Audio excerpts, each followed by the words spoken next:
పెద్దలు మా ప్రియతమ అన్నగారు వైఎస్ మదన్మోహన్ రెడ్డి అన్న గారికి, ఇక్కడికి విచ్చేసిన మండల నాయకులకి, మహిళా మహిళలకి, నా తోటి కార్యకర్తలకి, డిఎస్సిలో దగాపడ్డ నా తమ్ముళ్ళకి అందరికీ కూడా నా హృదయపూర్వక వందనాలు. ఈరోజు మనం ఈ విధంగా యూత్ మొత్తం అంతా, రాష్ట్రం మొత్తం అంతా ఈరోజు రోడ్డు ఎక్కామంటే దానికి ఒక చేతగాని విద్యాశాఖ మంత్రి వల్ల మనం రోడ్డు ఎక్కాల్సి వచ్చింది. ఈరోజు మనము వైఎస్ జగన్మోహన్ రెడ్డి గారు సచివాలయ ఉద్యోగులు దాదాపు 3,40,000 ఉద్యోగాలు మనం ఆ రోజు భర్తీ చేస్తే ఏ ఒక్క విమర్శ కూడా లేకుండా మనము ఎంతో పారదర్శకంగా మన ప్రియతమ నాయకులు భర్తీ చేశారు. అది కమిట్మెంట్ అంటే. ఈ రోజు 16,000 ఉద్యోగాలను మీరు భర్తీ చేసినందుకు యువత మొత్తం అంతా రోడ్డు మీదకి వచ్చింది. మీరు ఒక్కొక్క విద్యార్థి నుంచి 20 లక్షల రూపాయలు లంచాలు తీసుకొని స్పోర్ట్స్ కోటాలో రికార్డును కూడా పెట్టిన ఘనత ఈ నారా లోకేష్ గారిది. ఇటువంటి పరిస్థితులలో ఒక్క నిమిషం కూడా ఆయన సీట్ లో ఉండడానికి వీల్లేదు. ఖచ్చితంగా నారా లోకేష్ రాజీనామా చేయాలి. దగాపడ్డ డిఎస్సి అభ్యర్థులకు న్యాయం చేయాలి.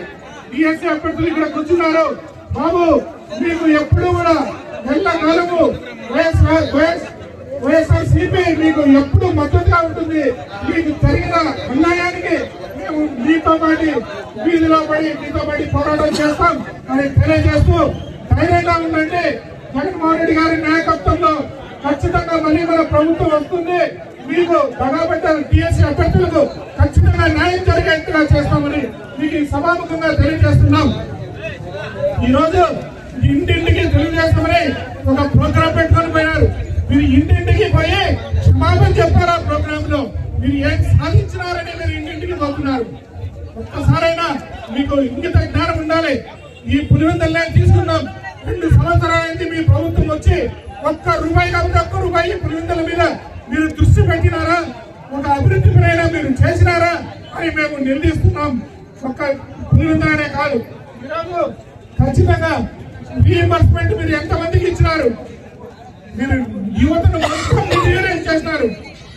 మీ ప్రభుత్వం, మీ కూటమి ప్రభుత్వంలో మీరు ఒక్కసారి ఆలోచించుకోవాల్సిన అవసరం ఉంది.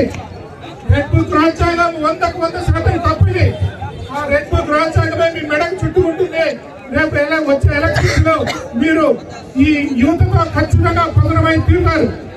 ఈరోజు దేశంలో బీజేపీ కేంద్ర పాలిత ప్రాంతాలలో నిన్న ఎలక్షన్ జరిగితే 2 సీట్లు కూడా బీజేపీ ఓడిపోవడం జరిగింది. కారణం ఒక కాక్రోచ్. వాళ్ళు చేసిన పోరాటం, దేశం మొత్తం వాళ్ళకు జరిగే అన్యాయం, వాళ్ళ మీద చేసిన లాఠీ చార్జ్, మీ ప్రభుత్వం ఏ విధంగా, మీ కూటమి ప్రభుత్వం ఏ విధంగా అక్కడ ప్రదర్శించిందో ఓట్ల రూపంలో ఖచ్చితంగా బుద్ధి చెప్తారు మోడీ గారు. అదే విధంగా ఈ నష్టపోయిన టీఎస్సీ అభ్యర్థులు అందరూ కూడా ఒక్కొక్కరొక సైనికుడై రేపు పొద్దున 29లో ఖచ్చితంగా వైఎస్ఆర్ కాంగ్రెస్ పార్టీకి మద్దతు తెలుపుతారు. వాళ్ళకు మళ్ళీ న్యాయం జరిగే విధంగా వాళ్ళు చూసుకుంటారు. జై జగన్.